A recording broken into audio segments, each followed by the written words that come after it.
आज अध्याय 7 की चर्चा कर रहे हैं जपा पुस्तक से।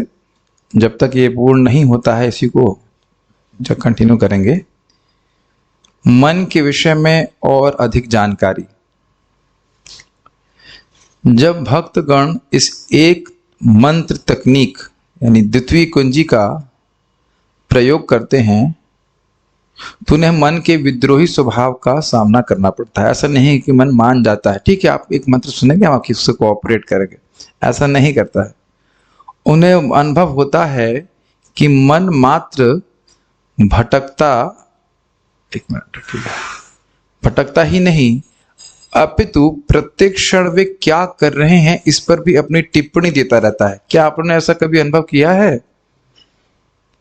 संभव है मन प्रोत्साहन देकर शुरुआत करे, इस समय में तुम अच्छा जप कर रहे हो, संभवतः यहां पर तुम सभी से अच्छा जप कर रहे हो।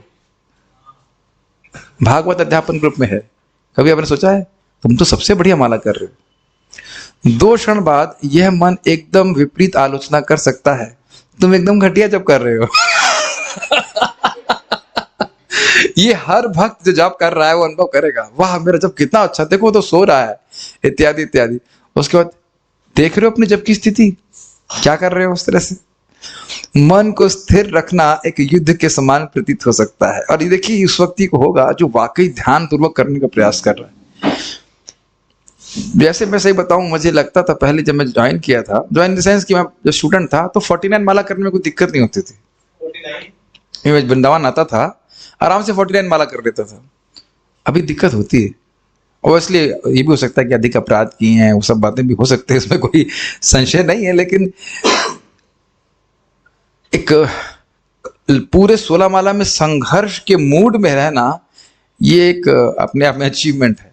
मैं ये नहीं कह रहा हूं कि 16 माला सुन लो, पूरे 16 माला के समय फोकस रहना, कि फोकस करते रहना, ये काफी संघर्ष लगता है। और आज पता नहीं क्यों आज मेरा जब ठीक नहीं हुआ, मैं बहुत असंतुष्ट हूँ, मतलब मजा नहीं आया। आपको ऐसा लगता है जब अच्छे से नहीं होता लगता है क्या आज, मतलब अच्छा लगा बुरा लगा की बात है, आज पूरी ताकत नहीं लगाई ये ऐसा। आज महाराज को देखता रहता हूँ, महाराज क्या कर रहे हैं, महाराज ऐसे कर रहे वैसे कर रहे, कैसे जब कर रहे, तो अपना जब पे ध्यान नहीं दे पा रहा था। महाराज तो बड़े अच्छे से करते ही, महाराज कोई उसमें दोष नहीं है। मैं उसके उनका जो रूम में वो देखा होगा आपने, जो सेटिंग करने वाला व्यक्ति था वो कुछ कर रहा था ऐसे करके, उधर देख रहा था उसे क्या कर रहा है, कौन सा कैमरा लगाया है।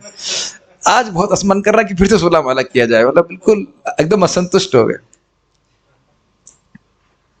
और बाद में देखा 6:30 बजे हमारे सारे जितने भी दिग्गज लोग थे सब बैठ के बड़े से माला कर रहे हैं। मुझे बहुत एनवियसनेस लगी, उस समय अच्छे माला किया।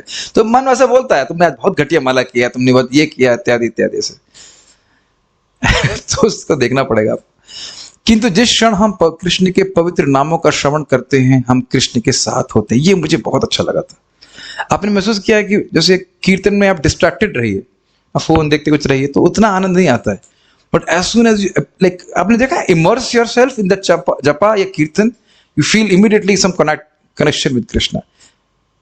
आप रिलेट कर पा रहे हैं मैं क्या कह रहा हूं? जैसे आप उसमें अपने मन को लगाना शुरू करते हैं, आप उस भगवान का एक अनुभव वहां पे अनुभूति होती। तो यही कह रहे हैं कि जब श्रवण करते हैं तो भगवान का अनुभूति प्राप्त होती है।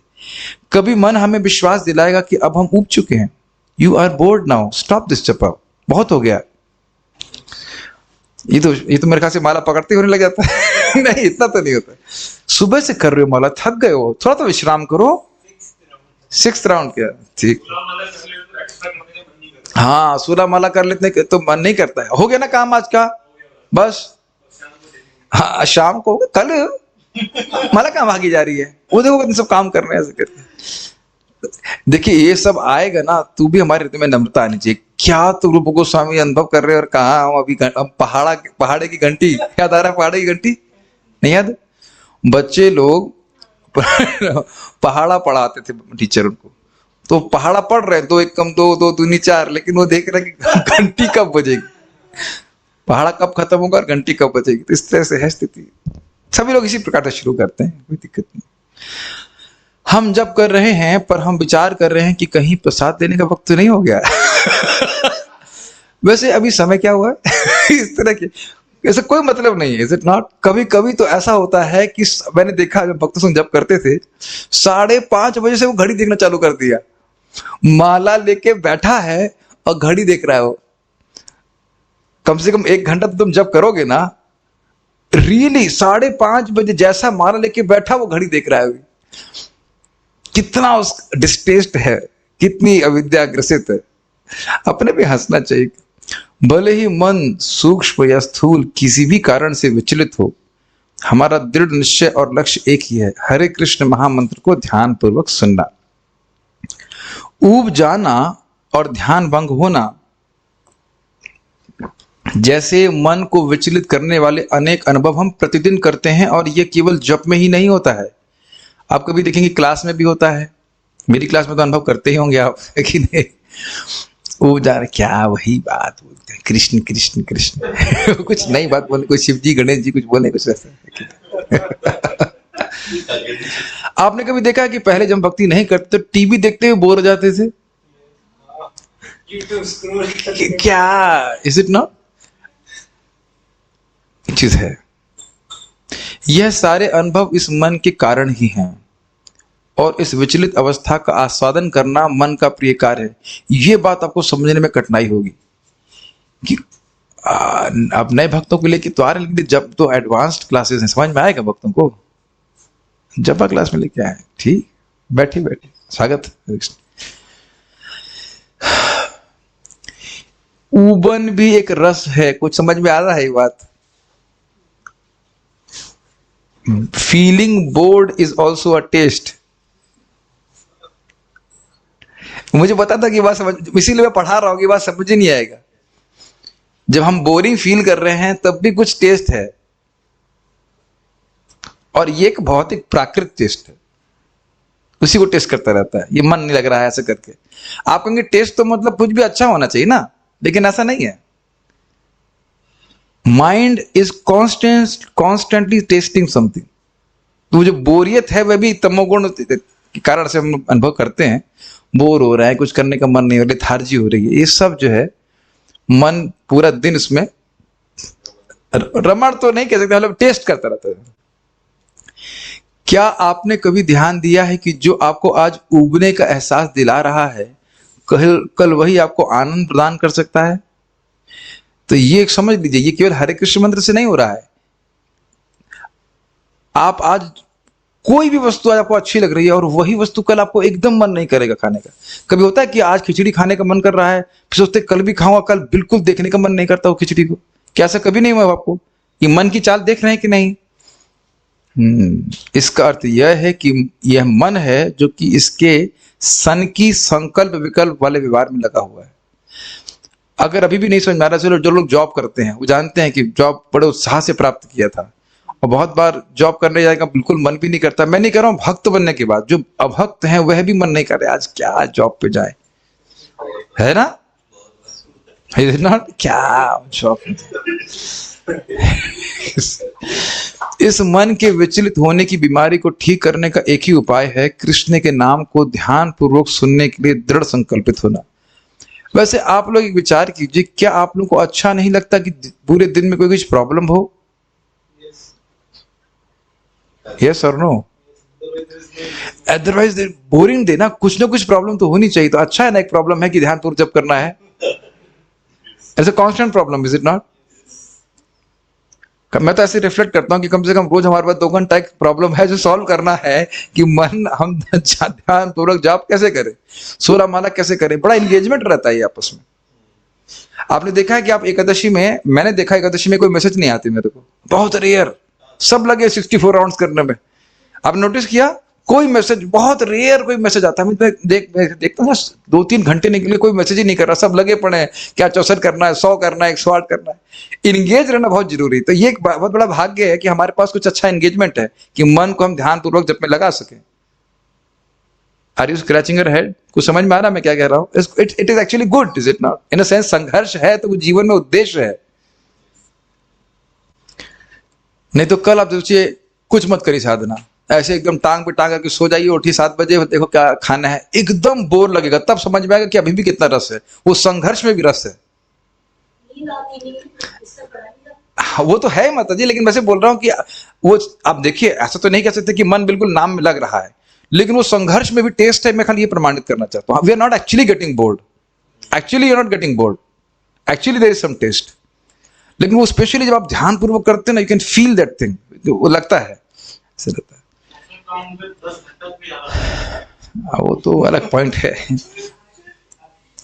यह यानी कि आप समझ रहे हैं, ये संकल्प विकल्प एक बीमारी है मन की, और वो रजगुण से हो रहा है। और मन अगर सतगुण में होने लग गया तो फिर वह बारंबार भगवान कृष्ण की तरफ जाएगा। ये बात बोल रहे। यह मन एक छोटे बालक के समान है, शरारती और हमारा ध्यान आकर्षित करने को उत्सुक। ये समझे, जो जिनके छोटे बच्चे होते हैं वो समझते हैं व्यर्थ के लिए माँ का ध्यान आकर्षित करना चाहते हैं। गलत तो नहीं बोल रहे हैं, इन्होंने ऐसे परेशान किए ना बच्चों ने, व्यर्थ के लिए।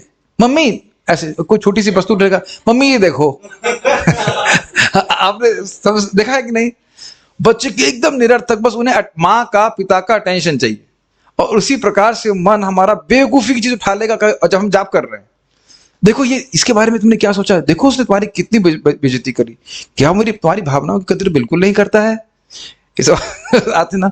और आपने एक और चीज देखी है, जिस चीज पे आप बहुत ध्यान कर रहे थे जब में, जब के बाद वो याद भी नहीं आती। बहुत बढ़िया प्लान आया था ना मन में, प्रचार का और ये और वो। देख रहे, देखा आपने, वो गायब। जब बाद में सोचते हैं अरे ये तो किसी काम का ही नहीं है।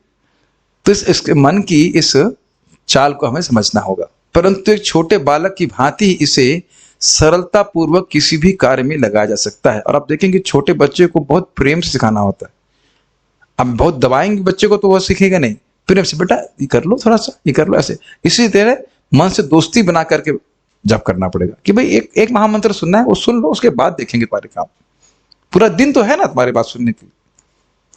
और जब कार्य प्रगतिशील होता है तब यह मन एकाग्र और शांत हो जाता है। चूंकि मन का कार्य अहंकार का बचाव करना है, इसे ऐसी वस्तुओं में न लगने दें जिनसे घमंड तथा ईर्ष्या को बढ़ावा मिलता है। ये समझ में आई बात? मन में अगर वे विचार आ रहा है, जानते नहीं तुम मैं कौन हूं, मैं दिखाऊंगा तुमको क्या, मैं दिखाऊंगा तुम क्या कर सकता हूं, क्या ऐसे भाव नहीं आते? भक्त होने के बाद भी आते मन में, क्या समझते हैं अपने आप को? ये सब बात प्रभु जी बोल रहे हैं। स्पेशली जब कोई हमारा अपमान करता है या बुरा करता है, दिखाता हूं उसको, छोड़ूंगा नहीं इसको, इत्यादि। ये सब मिथ्या अहंकार को बढ़ावा देने वाले हैं। इसमें ये भावना तो है नहीं ना कि मैं तृणादपि सुनीचे ना हूं। कितना विपरीत भावना है जी। यह मन थोड़ा सा भी उकसाने पर उत्तेजित हो जाता है। कल एक पागल को मैंने पागल बोला था, देखो कितना बुरा मान गया था था ना पागल, आप जान रहे हैं ना। कह रहा था किरण बेदी से शादी करना चाहती है। अब बताइए क्या एनालिसिस करेंगे, पागल ही बोलेंगे ना। मोदी पीछे लगे हुए हैं, बहुत क्या क्या बात बोल रहे थे, तो आप समझ रहे हैं। पागल का मन भी उत्तेजित हो जाता है। और ऐसा अनुभव विशेषकर तब होता है जब हम अपना जप कर रहे होते हैं। यदि हमें ऐसा लगे कि हमारा अपमान हुआ है, तो मन पूर्णिमा के समय समुद्र में उठने वाले ज्वार भाटे की भांति अशांत हो जाएगा और विलाप करते हुए कहेगा। ये समझ में आ रहा है उपमा? ज्वार भाटा समझ नहीं रहे हैं? अरे क्या, टाइड इन द ओशियन, पूर्णिमा वाले दिन आता है ना। तुम्हारी हिम्मत कैसे हुई, तुम जानते नहीं कि मैं कौन हूं? ये आता कि अब देखिए प्रभु जी कितना जोक मार रहे हैं। वास्तव में यह संभव है कि हम ये नहीं जानते कि हम कौन है ना। काफी इंटरेस्टिंग है। श्री चैतन्य महाप्रभु हमें सिखाते हैं कि यदि हमें हमारी वास्तविक पहचान ज्ञात हो जाए तो फिर हम कभी विचलित नहीं हो सकते। अंततुकत्व हम श्री कृष्ण के तुच्छ महत्वहीन दास मात्र ही तो हैं। तो पॉइंट यह है कि अपने को हमने समझ रहे, मन कैसे रोक रहा है? मिथ्यांकार के कारण हम सोच रहे हैं कि हमारा कोई बड़ा महत्व है, हमारा बहुत सम्मान होना चाहिए। किसका? शरीर का। आत्मा को तो कोई देख नहीं पा रहा है, तो आत्मा के स्वरूप से भूल करके हम केवल शरीर से पहचान करके अपना पूरा जीवन इसी एनर्जी में लगा रहे हैं। तो मन इसी प्रकार की बात को बचाए रखता है। मन में से विचार आते रहेंगे और बारंबार हम अपनी पहचान शरीर से करते रहेंगे। इस गेम को पकड़ रहे हैं, मन के गेम को। निसंदेह मन इस आत्म निरीक्षण से कभी सहमत नहीं होगा। किस निरीक्षण से? कि हम बाल के अग्रभाग के 10,000वें हिस्से के बराबर हैं। कौन मानने वाला है? ये बोल रहे मन सहमत नहीं होगा इस बात से? नहीं, इतने साल हो गए तुम्हारी भक्ति करते हुए, इतने सीनियर डिवोटी हो तुम, अभी एक व्यक्ति आया इस प्रकार से ऐसा बर्ताव करेगा? वो ऐसा करना चाहिए उसको। क्या सब नहीं देखते हैं? हम देखते हैं। एक भक्त मुझे बता रहे थे, काफी सीनियर ब्रह्मचारी कह रहे थे कि जब वो पदयात्रा ज्वाइन किए थे, सनक सनंद प्रभु के अंडर में किए थे, कहते तब प्रभु जी डांटते थे, कुछ लगता नहीं था मेरे को। अब कोई कुछ थोड़ा सा भी बोल देता है तो मुझे बुरा लग जाता है। और ईमानदारी की बात बोल रहे थे। उल्टा होना चाहिए था ना, हम भक्ति कर रहे थे, मैं और नम्र हो जाना चाहिए था, और हमको कोई कुछ नेगेटिव बोले तो हमें प्रभाव नहीं पड़ना चाहिए था। लेकिन हम यही में देख रहे हैं सूक्ष्मता मन की, अपने ऊपर आवरण बना के रख लें कि हम एडवांस डिवोटी हो गए, सीनियर डिवोटी हो गए। देखिए एक सिंपल सी बात है, बैरोमीटर थर्मोमीटर जानते हैं आप? जप में रुचि तो एडवांसमेंट, ये है थर्मोमीटर।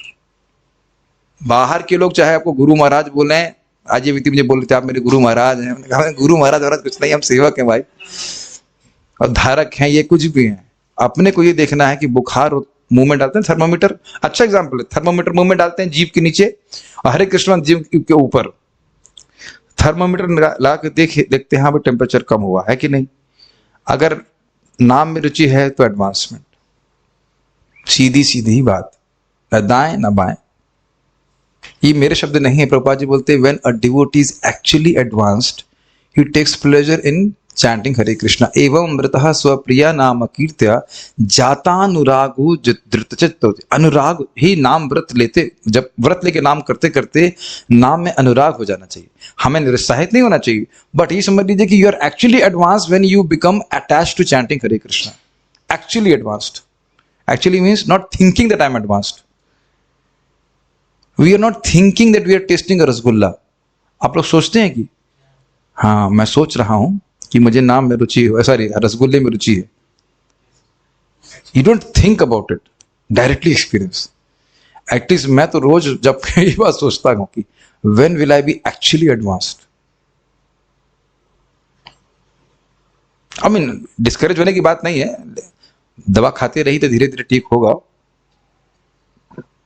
लेकिन ये है मतलब इन सब बातों को समझ करके व्यक्ति को अपनी रियलिस्टिक एनालिसिस कर लेना चाहिए और सोचते नहीं रहना चाहिए कि मैं एडवांस डिवोटी। ये प्रभुपाद जी के शब्द हैं कि कभी किसी को नहीं सोचना चाहिए कि मैं एडवांस डिवोटी हो गया हूं, कभी नहीं सोचना चाहिए। ये भक्ति के बिल्कुल विपरीत धारणा है, कभी नहीं सोचना चाहिए कि मैं एडवांस डिवोटी हूं। वाकई एडवांस डिवोटी कभी नहीं सोचते कि वो एडवांस डिवोटी। उनको तो ये लगे मेरा समय जा रहा है, मैं तो कुछ नहीं कर रहा हूं। आप अगर नहीं विश्वास हो तो बृहत भागवतामृत भाग 1 देख लीजिए। हनुमान जी को पूछा गया, शिव जी को पूछा गया, वैष्णवाना था शंभु, प्रहलाद महाराज को पूछा गया, एक व्यक्ति नहीं बोला कि उन पर कृष्ण की कृपा है, एक भी व्यक्ति नहीं बोला। तो ये सच्ची भक्ति, भक्त का लक्षण। तो भाई यही समझ रहे हैं प्रभु जी क्या बोल रहे हैं कि ये भावना है कि मैं बहुत महान हूं, ये सब मन की चाल है। खिलौनों की दुकान में किसी 2 वर्ष के बालक की भांति यह अशांत मन वस्तुओं के प्रति तीव्र रूप से आसक्त हो जाता है और उन्हें त्यागना नहीं चाहता। ये लाइन समझ में आ गई? कहीं अगर मान लीजिए अपमान हुआ है तो उस अपमान की भावना पे बारंबार फोकस करेगा, या कुछ भोग का चीज चाहिए तो बारंबार उधर ही जाएगा। आपने देखा है उधर किसी मन का भाव एक आंधी की तरह होता है, उधर ही भागेगा, उधर ही भागेगा। तो उसको शमित करना, ठंडा करना, ये हमारा कर्तव्य है। भगवत गीता मन की क्रियाविधि को स्पष्ट करती है। इंद्रिय विषयों का चिंतन करते हुए मनुष्य को उनमें आसक्ति उत्पन्न हो जाती है और ऐसी आसक्ति से काम उत्पन्न होता है और फिर काम से क्रोध प्रकट होता है। ये केवल स्त्री और पुरुष के बारे में, आसक्ति के बारे में नहीं बोल रहे हैं। मोबाइल के कभी देखा है मोबाइल चाहिए था तो कैसा लगता है? पैसे हो तो ठीक है, अलग बात है, पैसे ना हो और मोबाइल खरीदना चाहते हो तब कैसा लगता है? अब समझ में आ रहा है? मोबाइल बारंबार वही दिखता है फोटो।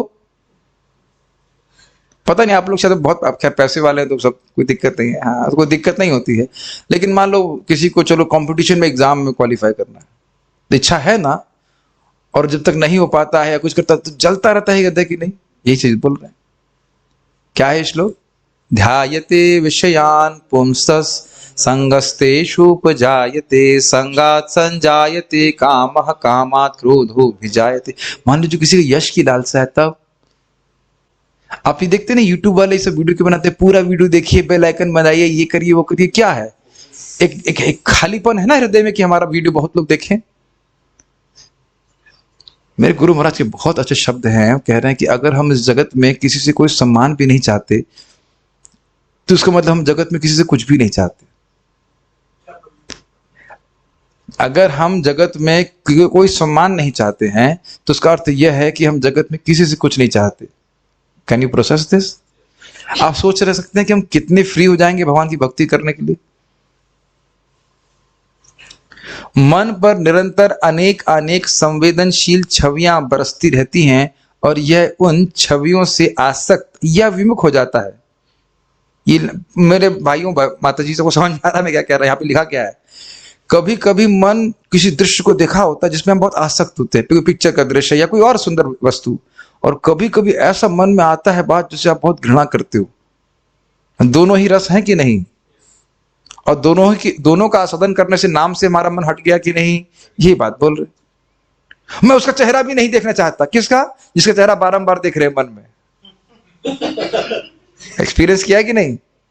बिल्कुल नहीं, नाम भी मतलब उसका, और बारंबार उसी छवि आ रही, तो ये घृणा हो गया। और कितना सुंदर है वो, कितना हैंडसम है या कितना ब्यूटीफुल है या जो भी आप उसमें, उस प्रकार से बात नहीं भी आ सकती। तो संकल्प विकल्प हो रहा है ना, आ सकती।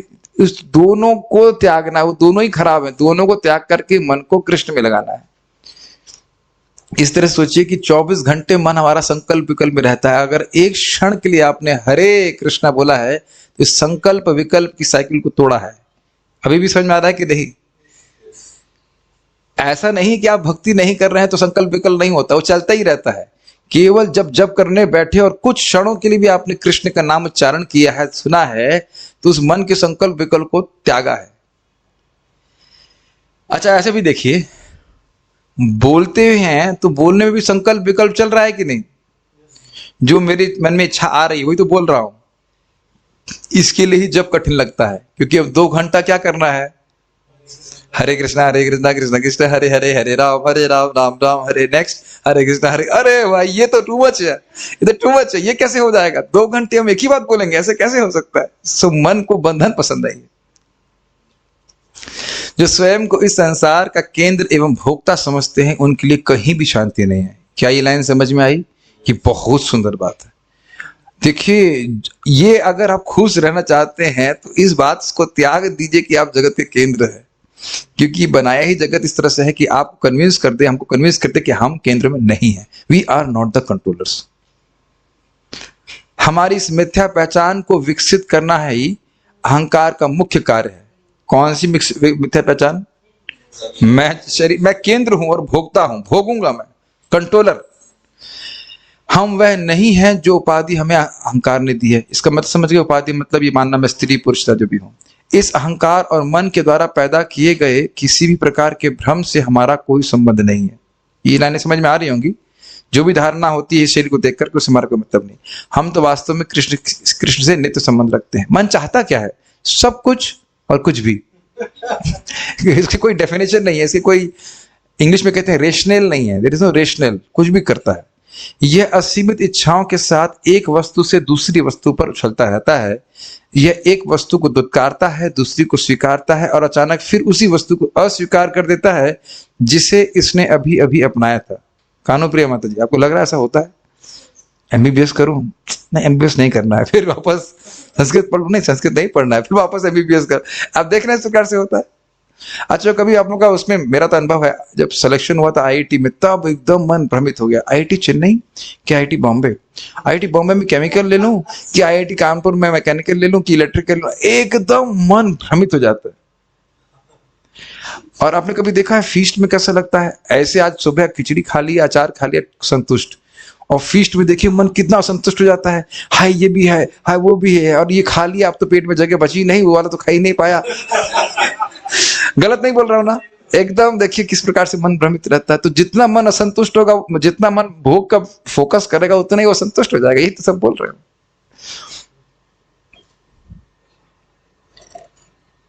ऐसा इसलिए है क्योंकि यह तो मन का स्वभाव ही है मांग करना, ये चाहिए वो चाहिए। मन पर विजय प्राप्त करने के लिए एवं इसे प्रशिक्षित करने के लिए युद्ध की आवश्यकता है। उपेक्षा का युद्ध। उपेक्षा मतलब होता है नेग्लेक्ट, ठीक है। जैसा कि श्रील प्रभुपाद अपने श्रीमद् भागवतम के तात्पर्य में लिखते हैं, एक अस्त्र से मन को जीता जा सकता है, वह है उपेक्षा। मन सदैव हमें कुछ न कुछ लिए कुछ न कुछ करने के लिए कहता रहता है। अतः हमें मन के आदेशों की उपेक्षा करने में पटु बनना चाहिए। मन को क्रमशः आत्मा के आदेश मानने के लिए प्रशिक्षित करना चाहिए। मनुष्य को मन के आदेश का पालन नहीं करना है। इसको समझने का प्रयास कीजिए। देखिए, मन जो है वह अनादिकाल के भोग के संस्कारों से सुगंधित है, वासित है, और वो उसके अनुसार कार्य करना चाहता है। लेकिन एक साधक को कैसे कार्य करना चाहिए? शास्त्र के अनुसार। ठीक है? तो अब मन जैसे सुबह तो आप जानते हैं मन बिल्कुल नहीं करता है उठने का, तो ना हम उसकी बात सुनने वाले हैं।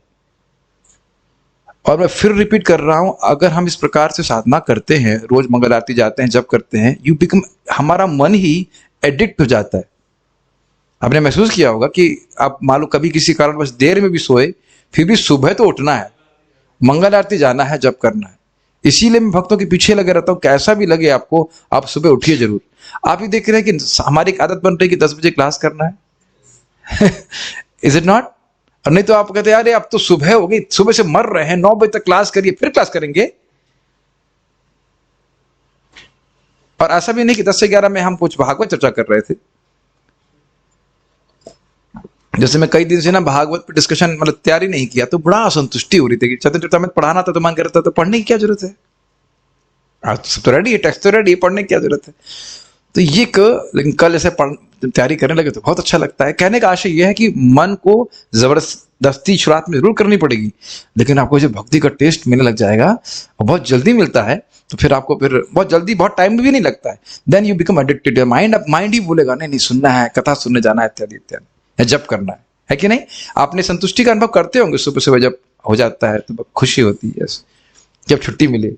नहीं, देखिए ईमानदारी की बात बोलिए, मंगल आरती की पहले वाला जब रोज अच्छा होता है कि नहीं? 4-5 माला जो सुबह ब्रह्म मुहूर्त में होती है, कभी कभी तो लगता है कि मंगल आरती भी मत जाओ, मतलब इतना अच्छा जब होता है सुबह। आपने अनुभव किया होगा, एकदम लगता है कि छोड़ो ही मत माला को, है कि नहीं? बहुत अच्छा होता है। अगर ऐसा पूरा हमारा 16 माला होने लग जाए, कृष्ण बलराम कृपा करें, गौर निताई, तो मजा आ जाए। 2 से 4 ऑप्शन तो बहुत अच्छा है, लेकिन फिर पूरा मॉर्निंग प्रोग्राम नहीं कर पाएंगे, फिर उसके बाद सोना पड़ेगा। पहले करते थे हम लोग, बहुत अच्छा लगता था। अवंती ब्राह्मण, ये बहुत अच्छी कथा है, सुनिए इस कथा को। श्रीमद् भागवतम में कृष्ण उद्धव को अवंती ब्राह्मण की कहानी सुनाते हैं। अवंती ब्राह्मण एक धनी व्यापारी था, जो कि इतना कंजूस था कि वह न तो स्वयं के लिए, यहां तक कि स्वयं के भोग विलास के लिए भी, देवताओं की पूजा के लिए, परिवार के लिए, दान या कर चुकाने आदि किसी कार्य के लिए भी धन व्यय नहीं करना चाहता था। फॉलो कर रहे हैं स्टोरी? अपने मन की मजबूत बेड़ियों में जकड़ा हुआ वह मात्र संग्रह करता रहता था, और वह एक कृपण सा जीवन यापन कर रहा था। कृपण का मतलब होता है कंजूस। जिन लोगों को उसे धन देना चाहिए था, वे सभी उसकी कृपणता के कारण उसके विरोधी बन गए। पहले धीरे धीरे और फिर एक दिन अकस्मात ब्राह्मण ने सब कुछ खो दिया। फॉलो कर दिया पूरा स्टोरी जी। तुरंत ही उसके परिवार ने उसे अस्वीकार कर दिया और वह एक दरिद्र की भांति सड़क पर आ गया।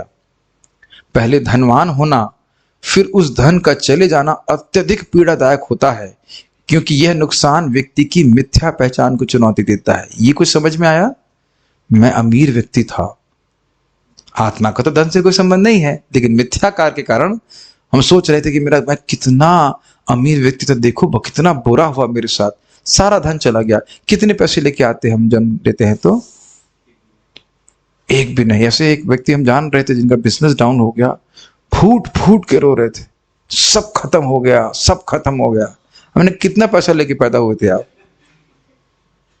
हमने कहा इसलिए नहीं रो रहे हैं कि 14 साल से आपने 14 माला भी नहीं किया। टोटल मिला के 14 साल में 14 माला नहीं किया, उसके क्यों नहीं रो रहे हैं आप? अगर पैसा चला गया उसके लिए रो रहे हैं, जो कि जाना ही है और कभी भी जाना है। देख रहे हैं ये मिथ्यांकार कितना होल्ड किया रहता है। आप लोगों कभी जब क्रिकेट देखते, आप लोग क्रिकेट देखे हैं कभी? पता नहीं, खेले भी देखे। अब कितना दुख लगता था ना जब भारत की टीम हार जाती थी, और क्या सोचते थे? भारत हार गया। कि नहीं, वो भी पाकिस्तान से हार जाए, पाकिस्तानियों से हार होगा भारत। और वस्तुतः और हो क्या रहा है, बॉल कहीं दो जगह चार जगह छू गई, उसी के अनुसार हम हार और जीत का निर्णय कर लेते हैं और पूरा देश हार जाता है, जबकि खेल केवल 11-22 लोगों के बीच में हो रहा है। अब देख रहे हैं मिथ्यांकार कैसे होता है, और ये देख रहे हैं कि मिथ्यांकार का कितना व्यापक स्तर है। पूरा प्रैक्टिकली पूरा भारत इस तरह से सोच रहा है कि हम तो पाकिस्तान से हार गए, या पाकिस्तान सोच रहा है कि हम भारत से हार गए। पूरा भारत लड़ रहा है क्या? ये देख रहे हैं, जैसे identification is a big problem. और ये बस सोचिए, इसके गंभीर परिणाम नहीं होते। मैं फिर से रिपीट करूंगा, आईआईटी में जब फर्स्ट ईयर में था, मैं बताया था ना बात, तो मैंने सुना आईआईटी बॉम्बे में लड़की थी, फर्स्ट सेमेस्टर में अच्छे सब में ए आया, सेकंड सेमेस्टर में एक में बी आया, उसने आत्महत्या कर ली। बी बहुत अच्छा ग्रेड होता है आईआईटीज में, हम लोग बी आ जाते, वाह वेरी नाइस वेरी हैप्पी। एक में बी लग गया तो देखिए किस प्रकार से। और इस सारा दुनिया में जो डिप्रेशन है वो केवल इस मिथ्यांकार के कारण नहीं है।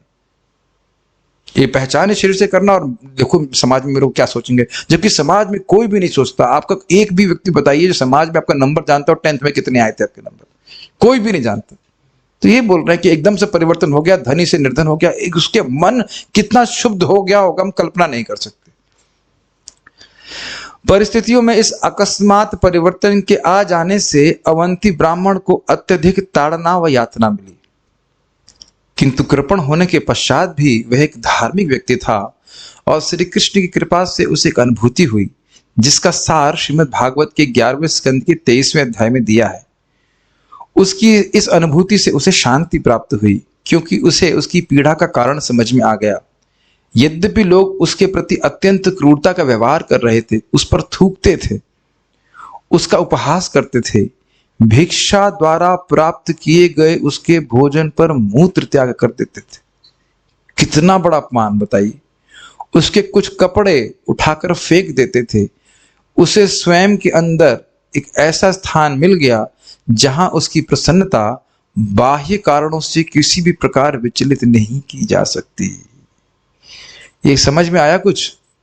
बाह्य कारण बहुत हैं अपमानित होने के, लेकिन यदि हमारी सुख बाह्य कारणों पे है तो हमारा सुख कट जाएगा बीच में। मेरी बात को समझ में आ रही है? यदि हमारा सुख बाह्य कारणों पे हो तो बाहर के कारण तो आप कंट्रोल नहीं कर सकते हो, वो चेंज होंगे और हमारा सुख की स्थिति चेंज होगी, दुखी हो जाएगी। तो कह रहा है कितनी अद्भुत स्थिति। इसीलिए उनका वर्णन भगवान करते हैं कि इतना ज्यादा अपमान हुआ फिर भी वे हृदय में शांति का अनुभव कर रहे थे। क्यों? देखते हैं। उसे एहसास हुआ कि अधिकांशतः हमारा व्यवहार इस संसार को मित्रों अथवा शत्रु में विभाजित करने से संबंध रखता है। ये तो आप सब वक्त समझते हैं। जो इंद्रिय तृप्ति देता है वो हमारा मित्र, जो इंद्रिय तृप्ति में बाधा देता है वो हमारा शत्रु, जो कि इच्छा और द्वेष का ही एक और रूप है, आकर्षण और प्रतिकर्षण। और यह भी शारीरिक चेतना से निर्मित होता है, यह भी आप जानते हो, किंतु इसका संबंध केवल मन से है। और यही बारंबार प्रभु जी बोल रहे हैं कि मन इसी प्रकार से बारंबार हमको जन्म मृत्यु के चक्र में फंसाए रखेगा। किस प्रकार से बताइए?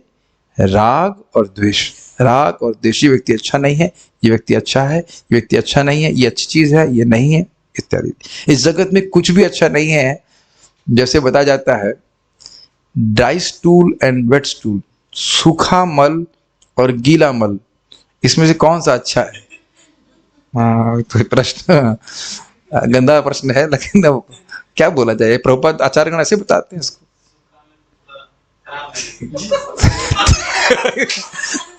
थोड़ा खराब लगेगा, गीला और खराब लगेगा। अरे दोनों ही खराब है भाई, खराब दोनों, लेकिन फिर भी रिलेटिवली है। ये स्थिति है। अच्छा केवल कृष्ण संबंधित विषय है, बाकी इस जगत में कुछ भी अच्छा नहीं, सब असार है। हम सब फॉरेनर्स हैं यहाँ पे। It is not our home town, किंतु इसका संबंध केवल मन से है। मतलब मन ही इसको बुरा मान रहा है। अवंती ब्राह्मण को मन के अतिरिक्त कहीं अन्य शरण मिल गई थी जहां उसे शांति प्राप्त हुई। ये कुछ बातें समझ में आ रही, बड़े डीप लाइंस हैं जो प्रभु जी बोल रहे हैं। हम प्राय अपने मन को सुखी करके सुख मानते हैं, यही तो बात बोल रहे हैं। लेकिन ये कह रहे ना, मन को सुखी करने की भावना छोड़ करके भगवान की सेवा करके भगवान की सेवा में अपने सुख की अनुभूति कर रहे हैं। पता नहीं मेरी बात समझ में कुछ आ रहा है? समझ रहे हैं बात? कि सम्मान किया तो बहुत सुखी हो गया, अपमान हुआ तो दुखी हो गया, तो मन ही तो आश्रय का कारण बन रहा है ना हमारा। और मन देख रहे हैं कि इज नॉट ट्रस्ट वर्दी एट ऑल। जिस चीज में आज सुख मान रहा है कल वो दुख मानेगा, तो ऐसा व्यक्ति परेशान होकर ही रहेगा। अगर अभी भी नहीं समझ में आ रहा है तो जरा उन लोगों को देखिए जो आपके रिश्तेदार हैं और भक्ति नहीं कर रहे हैं, तब समझ में आएगा किस प्रकार को है मनोरंजन में अपना जीवन व्यतीत कर रहा है कि नहीं। आज ये खाना चाहता है मन, आज ये देखना चाहता है, ये छूना चाहता है, ऐसे करके पूरा जीवन व्यतीत कर रहा है कि नहीं? Can you see that? और अभी भी देख सकते हैं कि वो सुखी नहीं है जी। हम भी मन से परे कहीं अन्य शरण ग्रहण करना चाहते हैं। जब तक मन की शरण लेंगे तब तक हम कृष्ण से अलग रहना होगा, वास्तव में नरक पे रहना होगा। कहने का आशय यह है कि जब तक मन को संतुष्ट करने के चक्कर में पड़े रहेंगे हम दुखी ही होंगे। एक छोटी सी बात सोचिए, हिरण्यकशिपु को जानते हैं? हिरण्यकशिपु पूरा जगत कंट्रोल में कर लिया था, कोई व्यक्ति भी उसके अगेंस्ट नहीं जाने वाला था। प्रैक्टिकली वह पूरे ब्रह्मांड केंद्र बन गया था कि नहीं? लेकिन वहां भागवत में स्पष्ट लिखा है, बारंबार इंद्रिय तृप्ति पे ध्यान लगाते रहने से उसका मन अत्यंत असंतुष्ट था। और ये प्रभुपाद जी भगवत गीता में बड़ा स्पष्ट बोलते हैं, मन को अगर आप मनः प्रसादा सौम्यत्वम, संतोष कर ले व्यक्ति, तब मन सुखी हो सकता है। Make sense? और बारंबार भोग के विचारों में हम लगाए रखेंगे मन को, मन और अधिक असंतुष्ट हो जाएगा। क्या इसको समझाना है या आपने अनुभव किया है इस बात को, है कि नहीं? मान लीजिए आपका एक घर है, आप उस घर को लेकर संतुष्ट हो जाए, ठीक हो बात नहीं, अब एक और घर बनाना है, एक और घर बनाना है, एक और घर बनाना है, और उसको नहीं, मैं कोई एक आक्षेप नहीं कर रहा हूं, तो मैं बोल रहा हूं कि जीने के लिए तो बहुत छोटा सा चाहिए ना। मैं अपनी माँ के ही इसमें देखो, हमारा घर आप जाके देखेंगे ना, महल जैसा बना दिया वहां बड़ा सा। और देखिए कितने छोटे से में रह रही, मेरी बहन आकर वृंदावन में रही, उसको बड़ा आश्चर्य हुआ, कितने छोटे से रूम में हम कितना सुख का अनुभव कर रहे हैं। She still Mrs Vrindavan.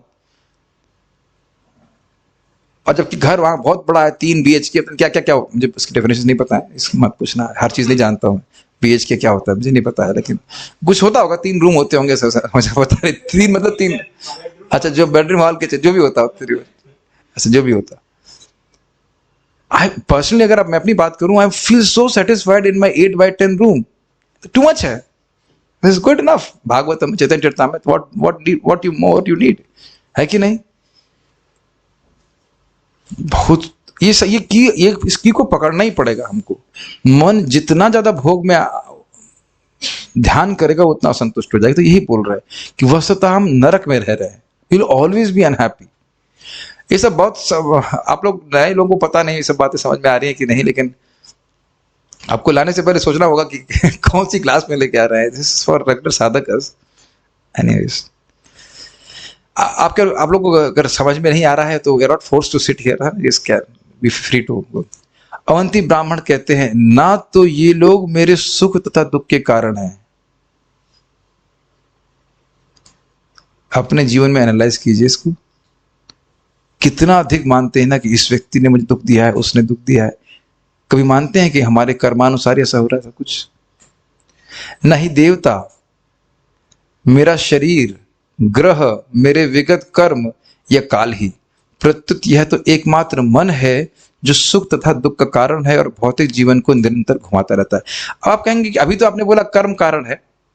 देखिए, ये सारे चीज कारण तब हैं जब हम अपनी पहचान शरीर से करते हैं। Does it make sense? और अपनी शरीर से पहचान किस लिए कर रहे हैं? मन के कारण। मान लीजिए शरीर में भी कष्ट आया, अभी मेरे पांव में चोट लगी थी, खून निकल रहा था कस के, कुछ भी नहीं हुआ, I did not react at all. अभी मुझे कीर्तन में गा रहा था, Hare Krishna I was in a very happy mood, मंदिर से इधर आ रहा था, चोट लग गई, खून निकला थोड़ा सा, पानी से धुल लिया, वापस आके सेवा कर रहे हैं। अब बस फीलिंग की जब हृदय खुश होता है, even physical disabilities don't affect you, they cannot make you miserable. मेरी बात समझ रहे हैं? ऐसा मैं हमेशा नहीं रहता हूं, लेकिन आई फेल्ट लाइक दैट। उनका भक्तों के संग कथा करना है और टॉपिक बहुत अच्छा है और चैंटिंग हरे कृष्णा, तो दूसरा व्यक्ति सोच रहा है, अरे प्रभु जी चोट लग गई, आपको खून निकल रहा है, ये है, अब सूख गया, अब कुछ नहीं है। क्या मेरी बात आप समझ पा रहे हैं? You may still feel pain but not be miserable. Does it make sense? ये बात समझ आए? पेन आपको होगा बट आप दुखी नहीं हो रहे हैं। और ये हमेशा तो हम ऐसा नहीं करते, लेकिन भक्ति करते करते हम ऐसा अनुभव कर सकते हैं। अगर आप आंतरिक रूप से खुश हैं तो बाहर रूप से तब कोई फर्क नहीं पड़ता।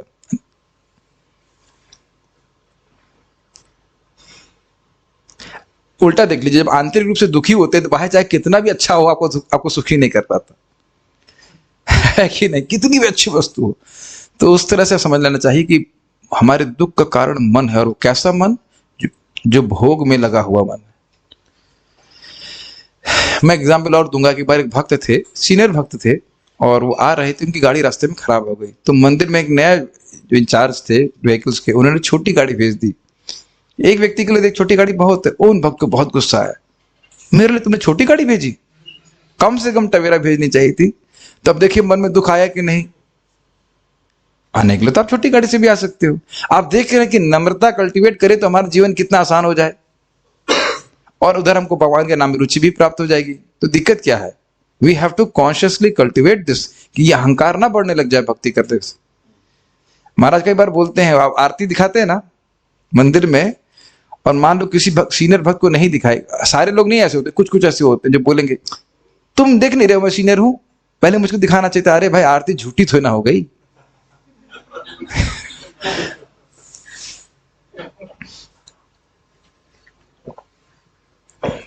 तो ये सब अपनी मिथ्यांकार की गलतियों को पकड़ना चाहिए। यह केवल मन ही है जिसके कारण हमें भौतिक जगत में रहना पड़ता है। क्लियर समझ में आया? भोग वासना से वासित मन, ये दुश्मन है, बाकी कुछ दुश्मन हमारा है ही नहीं जगत में। Do you feel like that? या you are pure devotee then. श्रोत्रम चक्षुस्पर्शनम च रसनम घ्राणमेव च अधिष्ठाय मनश्चायं विषयानु उपसेवते। इस प्रकार दूसरा स्थूल शरीर धारण करके जीव विशेष प्रकार का कान, आंख, जीभ, नाक तथा स्पर्श इंद्रिय त्वचा प्राप्त करता है, जो मन के चारों ओर संपुंजत है। इस प्रकार वह इंद्रिय विषयों के एक विशिष्ट समझ का भोग करता है। इसको समझने का प्रयास कीजिए। श्रोत्र मतलब कान, देखना, सब कुछ। गाय के है ना कान, आंख इत्यादि इत्यादि। तो जब उसके सामने घास आती है, how does she feel? Wow! Do you feel also wow? कुछ समझ में आया? उसकी भी आंखें हैं, उसकी भी जीभ है, उसका भी कान है, और वही वो जीवात्मा है। वो जीवात्मा हमसे भिन्न नहीं है क्वालिटी वाइज, लेकिन उसका उसकी सेंटरिंग जो है वो मन के अराउंड में है। ये बहुत बड़ी बात है। डज इट मेक सेंस और नॉट? इसको एक उदाहरण, मन यानी जो परसेप्शन है वह मन के अनुसार हो रहा है। मन उसकी प्रोसेसिंग कर रहा है, कितनी सुंदर वस्तु, कितनी सुंदर घास है। वैसे घास तो नहीं जानती होगी, लेकिन कितनी सुंदर खाद्य वस्तु। मैं कहूं कि आपको कुछ खाने में गाय के लड्डू दिए जाएंगे, वाह! वह तो नहीं बोलते ना, गाय के लड्डू। Don't feel excited, is it not? कुछ समझ रहे हैं? ऐसे ही छिपकली को देख के तो आपको लगता है नहीं, वाह व्हाट अ छिपकली। लेकिन छिपकली को देख के ही, छिपकली को देख के लगता ही हो वाह, इज इट नॉट? कभी आपने सोचा कितना बड़ा इल्यूजन है माया का? बंदरिया को देख के कुछ लगता है आपको कुछ कुछ होता है? कुछ भी नहीं, इज इट नॉट? और बंदर कितना आकृष्ट होता है। ये कितना बड़ा आप देख रहे हैं इल्यूजन। आप समझ में आ रहा है? बंदर से बाद में इंसान बनता है। बंदर सुना है मैंने ऐसे, बंदर, गाय और शेर सुना है ना, ऐसे हाथी है, ऐसा कुछ सुना है इस तरह से। आई am not sure on that, इसके कोई शास्त्रिक प्रमाण नहीं, तो मजाक के लिए बोल रहे हैं। लेकिन एक सोचने वाली बात है ना। आपने कभी देखा कि किसी खाने वाली वस्तु के प्रति आप बहुत आकृष्ट हो रहे, सामने वाले कोई रुचि नहीं है? तो आप मेरी बात समझ रहे हैं? इंद्रियों के द्वारा पीछे उसके मन लगा हुआ है, और अब मन गुणों के द्वारा प्रभावित होता है, तो कुछ अच्छी चीज मानता ही ये अच्छा है, वो बुरा है, ऐसे करते करते नेक्स्ट शरीर प्राप्त कर ले। इसीलिए बारंबार भगवान कह रहे हैं मन को मुझ में अर्पित करो, मुझ में लगाओ, तब फिर हम पवित्र होकर के भगवान के पास जा पाएंगे। 10 मिनट है, थोड़ा और पढ़ लेते हैं, then will stop. I am not promising. मन की तानाशाही से स्वतंत्र होने के लिए अत्यावश्यक है कि हम मन की इच्छाओं और घृणाओं से विरक्त हो जाएं। समझ में आ गया? इससे मेरा कोई मतलब नहीं, मन को ढाक करके भगवान में लगा दीजिए। ब्राह्मण आगे बताते हैं, सारी इंद्रियां अनंत काल से मन के वश में रही हैं, और मन कभी भी किसी अन्य के प्रभाव में नहीं आता। समझ में आ गया? मन जो बोलता है बस वही देखो, वही खाओ, इत्यादि इत्यादि। जब हम किसी वस्तु से लगाव जब हमें किसी वस्तु से लगाव होता है और उसे कोई हमसे छीनने का प्रयास करता है, तो उस प्रिय वस्तु को बचाने के लिए हम कुछ भी करने को तैयार रहते हैं। बचपन की याद है आपको, जो खिलौने आप लेके घूमते थे, उस झुनझुने को बचाने के लिए कितना रखते थे? सब भूल गए? अम्मी मैंने गुड़िया ले ली। Is it not? करे कि नहीं? कि सबने किया, गुड़िया लेते हैं, गुड्डा ले लिया, फुटबॉल बल्ला ले लिया। अब वो बड़े हो जाते तो खिलौने चेंज हो जाते हैं, मानसिकता वही रहती है। गलत तो नहीं कह रहा?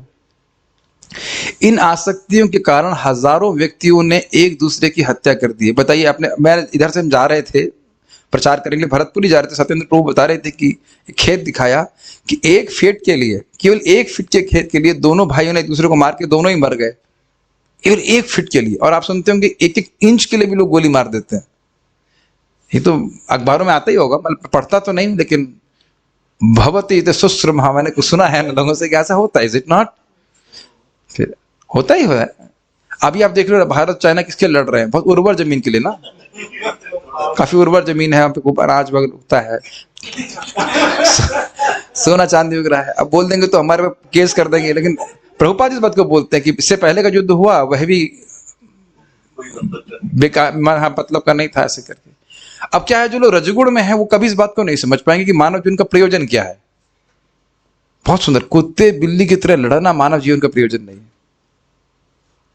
ये सब बातें आपको लग रही है, ये सब बातें घर में भी बहुत महत्वपूर्ण है। घर में भी इसी बातों पे लोग झगड़ा करते रहते हैं, मुझे ये चाहिए, मुझे। अच्छा चलिए, अभी नहीं समझ रहा, टीवी सीरियल का झगड़ा होता है कि नहीं घर में? मुझे सीरियल देखना है, अरे मुझे न्यूज देखनी है कि नहीं? ये सब बातें बोल रहे इस प्रकार से मन, और हम समझ ही नहीं पा रहे कि ये मन हमारी चाल खेल रहा है। वह मन बलवानों से भी बलवान है और उसकी देवतुल्य शक्ति भयावह है। ये भगवान के शब्द हैं। इसलिए जो अपने मन को वश में कर सकता है वह सभी इंद्रियों का स्वामी बन जाता है। बहुत सिंपल सी बात है। आपका मन था तभी तो आप यहाँ पे क्लास में आए, कोई कंपलसरी तो नहीं है। जब मन था तो टांग आई, हाथ आ गए और नाक, समझ गए? अब जब मन जा रहा है तो उसके पीछे इंद्रियां भी जा रही है। इसके लिए बहुत सारा गेम होता है, इसीलिए बारंबार मन को पवित्र करने के लिए कहा जा रहा है। फिर मन भगवान में लगने लग जाएगा तो फिर इंद्रियां भी जाएंगी। भाई मन कर रहा है मंगल आरती जाने के लिए, तो शरीर उठ के जा रहा है। और ऐसे भी होंगे जो मन नहीं, बिल्कुल मन नहीं है, तो बिल्कुल सामने भी होगा तो नहीं जाएगा। अगर मैं कहूं कि अभी 12 बजे कहीं एक पार्टी में जाना है तो आप लोग जाएंगे? लेकिन भक्त हैं, मन ही नहीं करता तो जाएंगे नहीं। Does it make sense? अनेक लोग इस दुर्जय शत्रुरूपी मन को, जिसके वेग असह्य है और जो हृदय को सताता है, जीत ना पाने पर पूर्णतया विमोहित हो जाते हैं और अन्य से व्यर्थ ही कलह ठान लेते हैं। ज्यादा नहीं समझाऊंगा, केवल इस बात को आप एक शब्द समझ जाओगे, सिकंदर। कुछ श्लोक याद है जो सिकंदर बोलते हैं? सिकंदर दोनों हाथ खाली थे, भूल गया क्या है, पूरे मतलब दुनिया का राजा था, लेकिन जब वो मर रहा था तो दोनों हाथ उसके खाली थे। तो ऐसे कुछ महाराज कुछ शायरी इसे बता रहे थे। तो आप देख सकते हैं कि आप कभी प्रश्न नहीं करते, इतना मेहनत करने की क्या जरूरत थी उसको, क्या मिल गया उसको? कभी सोचा है कि कितने लोगों से युद्ध करना, जीतना, इसका क्या क्या प्रयोजन है? अशोक को मेक सेंस टू यू कि क्या मिल गया? बताइए उसे क्या सुख मिल गया? भाई 2 रोटी खानी इत्यादि। और यहां पे भी आप देखिए लोग करोड़ों करोड़ों रुपए कमा रहे हैं क्योंकि केवल कमाना है। मेरी माँ बता रहे थे कि किस प्रकार से उनकी मतलब मित्र हैं और वो और उनके पति अभी रिटायरमेंट के बाद भी काम किए जा रहे हैं, करोड़ों रुपए हैं फिर भी किए जा रहे हैं। देख रहे हैं किस प्रकार से मन को संयमित नहीं करते तो हमारा पूरा जीवन व्यर्थ हो जाएगा। क्योंकि एक माला जप कर लो तो वह नहीं होगा। That's why mind should be controlled right from the beginning of our life. इस तरह वे इस निष्कर्ष पर पहुंचते हैं कि अन्य लोग या तो उनके मित्र हैं अथवा उनके शत्रु हैं या फिर उनसे उदासीन रहने वाले हैं। यह मन ही भौतिक सुख और दुख दोनों का कारण है। ये समझ गए आप लोग? और इस बात को स्वीकार करना लगभग असंभव है कि अन्य लोग हमारी प्रसन्नता या शोक का कारण नहीं है। ये मानते हैं आप इस बात को? हाँ या सब तो हाँ, जब मौका आएगा तब भी मानेंगे, तब हम भूल जाते हैं। ये लाइन समझ में आई? क्या मतलब बताइए इस्लाम का? ये तो संभव है कि इससे कारण भाई जब हमको कोई देख ही नहीं सकता तो हमको शोक में और क्या प्रसन्नता में कैसे डाल देगा, जरा बताइए। हम तो शोकाकुल तभी हो रहे हैं ना क्योंकि अपनी पहचान शरीर से कर रहे हैं। देवतागण जो भौतिक तत्वों को नियंत्रण में रखते हैं, ग्रहों के नियंत्रक जो एक दूसरे से युद्ध कर हमारी कुंडलियों पर प्रभाव डालते हैं, समझ में आया, शनिचर शनि बृहस्पति इत्यादि इत्यादि। कर्म जो कि मात्र हमारे पिछले कार्य के क्रियाकलापों से उत्पन्न हुआ है, समय जो कि चलता रहता है और हमारी इच्छा के विपरीत हमें एक स्थान से दूसरे स्थान पर ढकेलता रहता है, और यहाँ तक कि स्वयं हमारी आत्मा जो कि वास्तव में स्वयं है, इनमें से कोई भी हमारी प्रसन्नता का कारण नहीं है। बेसिकली हमारा मन ही इस प्रकार की कल्पना कर रहा है कि इस व्यक्ति ने हमको बड़ा सुख दिया, इसने हमें दुख दिया, इत्यादि इत्यादि इत्यादि इत्यादि। और बारंबार भगवान गीता में कहते हैं कि व्यक्ति को सम रहने का प्रयास करना चाहिए। मुझे पता है कि आपने जब तक इसको कई बार पढ़ेंगे ना, वो एक बार में समझ में नहीं आएगा ये बात। ये सब बातें क्यों बोल रहे हैं आपको पता है? ताकि मन को हम इसके राग और द्वेष के चक्र से तोड़ करके भगवान में लगाने का प्रयास करें, अनासक्त होने का प्रयास करें। इस विषय में गहराई से सोचिए। मन का तथा जिस किसी से भी वे आसक्त अथवा घृणा करे, उस मिथ्या आश्रय की शरण लेना हमारे लिए आम बात है। ऐसा इसलिए है कि हमें लगता है कि हम जो कुछ भी सोचते हैं वह सत्य है, किंतु ऐसा है नहीं। ये कुछ समझ में आया?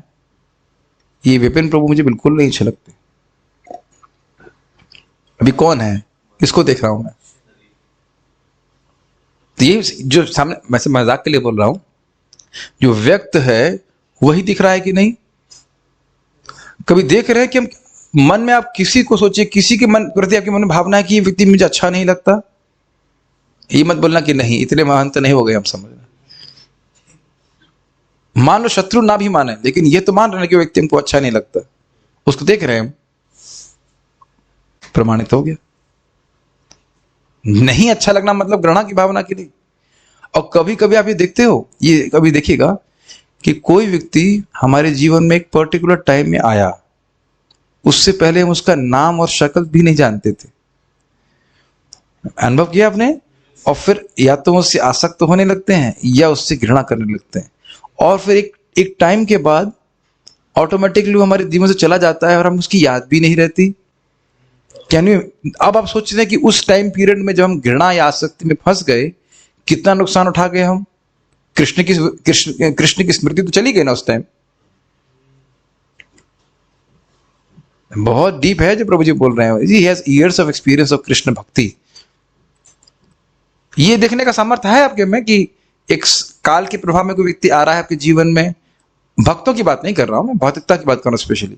और उसमें या तो आसक्त हो जाते हैं, स्पेशली लव, इन्फैचुएशन जो सबसे कह रहे हैं, और अन्य भी बहुत सारी चीजें, या मित्र भी हो सकता है आपका। और फिर कभी कभी वही व्यक्ति एकदम पलट जाता है या एटलीस्ट न्यूट्रल हो जाता है और हम दुखी हो जाते हैं।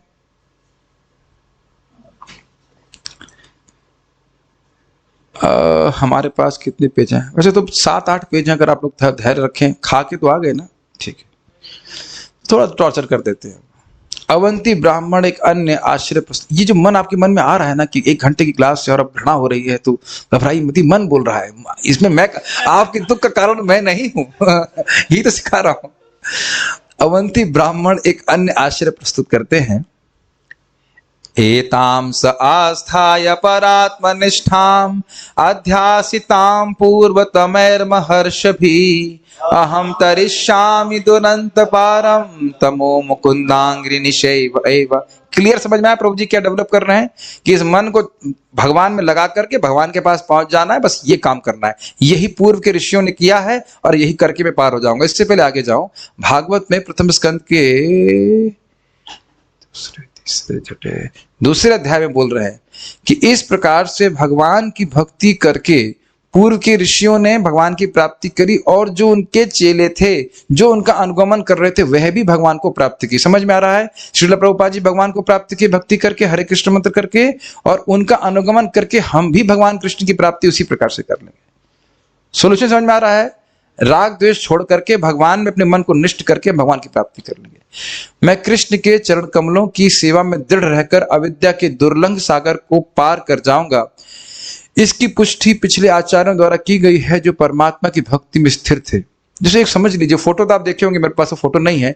भगवान कृष्ण आ रहे हैं, विष्णु आ रहे हैं, भक्त भगवान को पुकार रहा है दोनों हाथ खड़े करके, बस वो ही तो कर रहा है। ये तो ना देखेगा मछली कौन सी सागर में, सागर में आप डूब रहे हैं तो पुकारने पे ध्यान देंगे कि इधर देखेंगे कौन सी मछली है? उसका रंग पसंद नहीं आ रहा मेरे को। समझ में आया?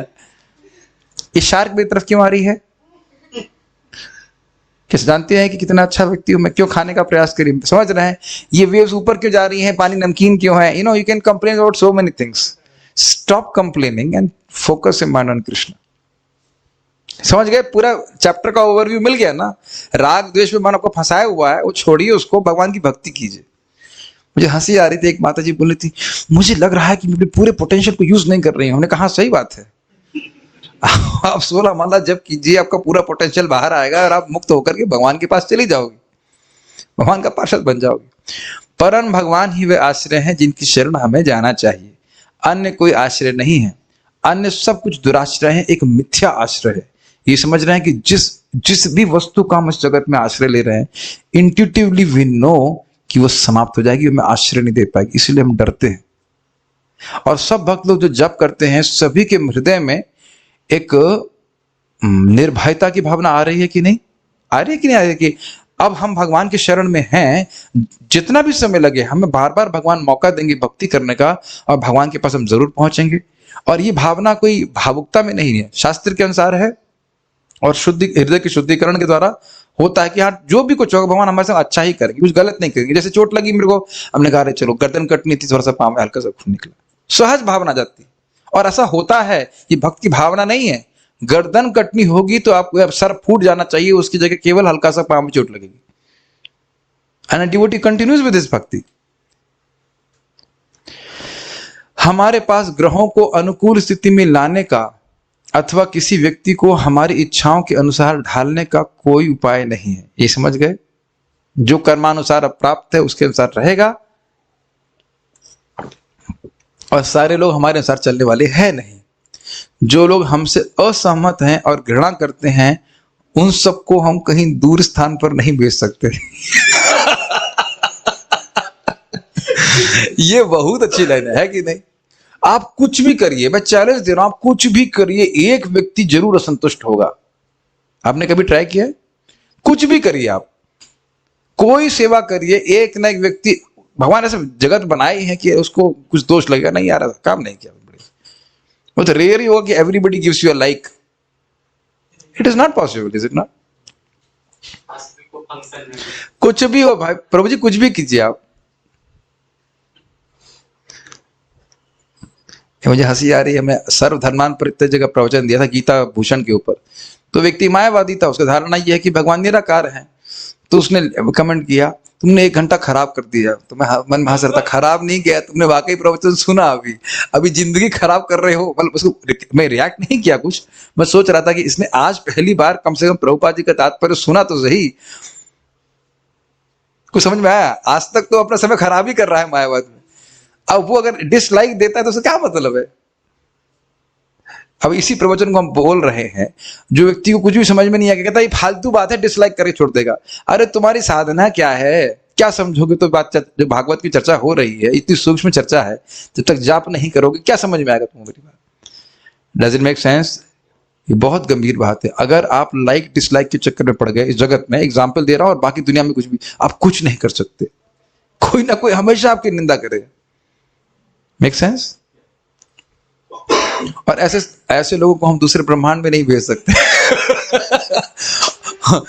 प्रभु जी बहुत मजाक करते हैं, जिन लोग हमको अच्छे नहीं लगते ना, तो मन आता ये दूसरे ग्रहों में चला जाता, मुझे दिखता भी नहीं तो अच्छा लगता। कभी कभी लोग अपने बच्चों से ही बोलते हैं, नहीं बोलते तुम्हारी तो शक्ल भी नहीं देखना चाहता, बोलते कि नहीं? माता पिता बोल ही दिए होंगे हम अब तक तो, हाँ बोलते हैं जिंदा। और जब पैदा हुए थे तब कितना प्रेम कर रहे थे, आओ मेरा गोलू, मेरा प्यारू। यही सब स्थिति है। तो ये सब है। कहने का आशय यह है कि एक एग्जाम्पल आपको दूंगा, एकदम दृष्ट है। मेट्रो में था मैं दिल्ली में, तो 2 बुढ़े बैठे हुए थे सामने, और दोनों झगड़ा कर रहे हैं। फिर थोड़ी देर बाद बकरी झगड़ा करती ना, वैसे झगड़ा किए, फिर दोनों लोग बगल में वहीं बैठे हुए हैं, और कोई सीट नहीं है। तो प्रश्न हो जाएगा तुमको पहले ही बैठना था तो झगड़ा क्यों किए? Make sense? इसीलिए सहिष्णु होना ही पड़ता है व्यक्ति को, और ना ही हम स्वयं को प्रियजनों के विरह से बचा सकते। समझ में आया? जिनसे द्वेष करते हैं उनको दूर नहीं भेज सकते, और जिनसे प्रेम करते हैं वो देख रहे हैं काल के प्रभाव में ना चाहते हुए भी हमसे दूर चले जाते हैं। दोनों ही परिस्थिति में हम दुखी होंगे कि नहीं, बताइए? आप समझ रहे हैं? यदि अपने हम दुख को या सुख को इस तरह से बाहर रिपोज कर देंगे, बाहर एक्सटर्नल सिचुएशन में डाल देंगे, तो पक्का दुखी होंगे कुछ ना कुछ।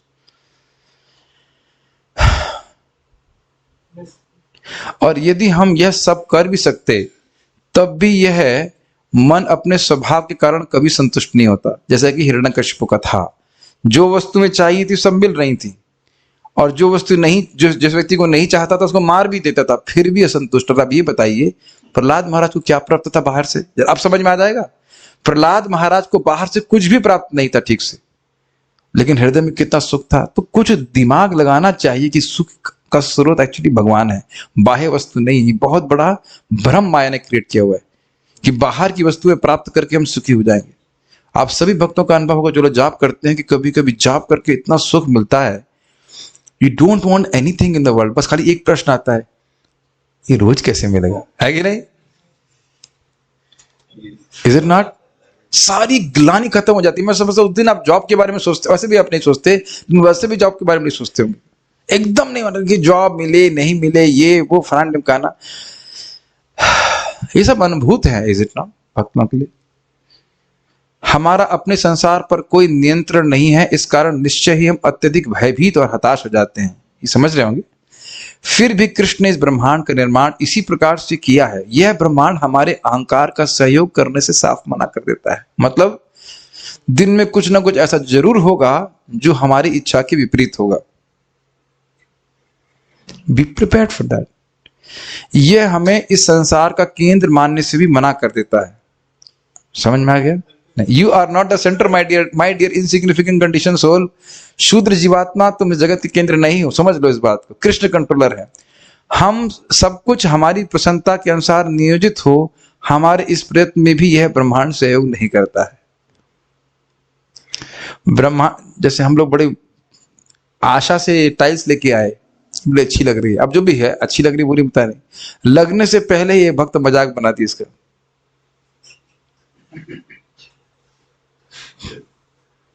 अब हम टाइल, ऑब्वियसली मेरा सेटिस्फेक्शन टाइल्स के ऊपर नहीं है यार, फॉर क्लासरूम है, लेकिन ऐसा होता है। आप बहुत प्रेम से आपका घर पोती है और कहेंगे ये क्या कलर लगा दिया आपने? कभी हुआ ऐसा? समझ रहे हैं इस बात को? We want to be in center. या आपने कभी सुंदर ड्रेस पहनी हो और सर ये ड्रेसिंग सेंस तुम्हारा बड़ा अजीब है, कभी हुआ है? हम लोग का तो खैर सिंपल है, बहुत टेंशन नहीं है। रोज saffron, simple hair style, simple dressing style, कोई टेंशन नहीं है। लेकिन जो लोग इस प्रकार से प्लानिंग करते रहते हैं, कभी ऐसा नहीं बोला किसी ने ये क्या कपड़ा पहना हुआ है, अच्छा नहीं है? देखो कितना दुख होता है ना। तुम्हारी इच्छा क्या थी? सुंदर कपड़ा पहनेंगे, सब लोग देखेंगे मेरे को मैं कैसा लग रहा हूं, है कि नहीं? जितना, हम तो मजाक में बोल रहे हैं, लेकिन जितना अपने को केंद्र में रखेंगे उतना ही संभावना है कि हम दुखी हो जाएं, क्योंकि भगवान व्यवस्था करेंगे कि एक व्यक्ति आपको उस केंद्र से डिसेंट्रलाइज कर दे। ब्रह्मांड की रचना ही हमें दुख पहुंचाने के लिए हुई है जिससे हम सीख लें और इतना दुखी होने के बाद भी, दुखालय व शाश्वत होने के बाद भी इतने नालायक हम हैं कि हम सीखते नहीं। कृष्ण हमें समझाना चाहते हैं कि मन और अहंकार का आश्रय लेने का अर्थ है भ्रम का आश्रय लेना। इससे अच्छा है कि हम दृढ़ होकर श्री कृष्ण के चरण कमलों की सेवा में संलग्न होकर इस अज्ञान के भव सागर से पार हो जाए। तो पूरा चैप्टर का ओवरव्यू क्या है? ये मन राग द्वेष में फंसा रहता है, इससे बाहर निकलो, भगवान का स्मरण करो, भगवान का कीर्तन करो, भगवान को केंद्र में लेके आओ तो सुखी हो जाओगे। सही आश्रय को पाना और फिर उस आश्रय की शरण लेना पूर्व आचार्यों द्वारा प्रमाणित है, जो भगवान की एकनिष्ठ भक्ति में रत थे। वो इधर इसमें ध्यान नहीं देते, सुख दुख हानि लाभ में। किसी भी आचार्य ने मन को सुनने की परामर्श नहीं दिया कि जो मन बोलता है उसी की बात सुनते रहो, अपितु इन्होंने हमें मन को नियंत्रण में अथवा सचेत रखकर कृष्ण के पवित्र नामों को जपने की साधना प्रदान की है। प्रभुपाद जी ये बोले ना, हरे कृष्ण मंत्र जपो और हरे कृष्ण मंत्र सुनो। तो इस अध्याय में आपने क्या सीखा? मन लगातार राग और द्वेष में फंसा रहता है, उसकी बात को नेग्लेक्ट, जिस बात से वो आसक्त था उसी बात पे वो बोर हो जाता है। इस संकल्प विकल्प की साइकिल को तोड़ करके जब हम सुबह बैठ के जप करते हैं या कभी भी आप जप करें, प्रयास करें कि बड़ी एकाग्रता से हरे कृष्ण मंत्र का हम ना श्रवण कर सकें। बस एक बात याद दिला रहा हूं, कल आपको बात याद दिलाई थी, सुना था चैतन्य चरितामृत में कि जैसे जैसे आप कृष्ण का स्मरण कर रहे हैं वैसे वैसे भगवान के प्रति प्रेम बढ़ रहा है। याद आ रहा है? भाविते भाविते शब्द आया था, वो बहुत इंपॉर्टेंट बात है। एवरी टाइम यू चैंट हरे कृष्णा, भगवान के प्रति प्रेम बढ़ रहा है, भले हमें दिखाई नहीं पड़ता है। और जैसे जैसे भगवान के प्रति प्रेम बढ़ रहा है, भगवान में मन लगाने की प्रवृत्ति भी बढ़ रही है और इस राग और द्वेष से मुक्त भी हो रहा है। जस्ट सी की कोई प्रश्न है क्या? ना। ओके, तो उम्मीद है कि आप लोगों को समझ में आया होगा और इस प्रकार से हरे कृष्ण मंत्र जब आप ठीक से कर पाएंगे। Okay, so we shall stop here. मुझे लग रहा है कि अब सब भक्त लोग सोच रहे हैं इस प्रभु को कहाँ दूसरे ब्रह्मांड में भेज दो।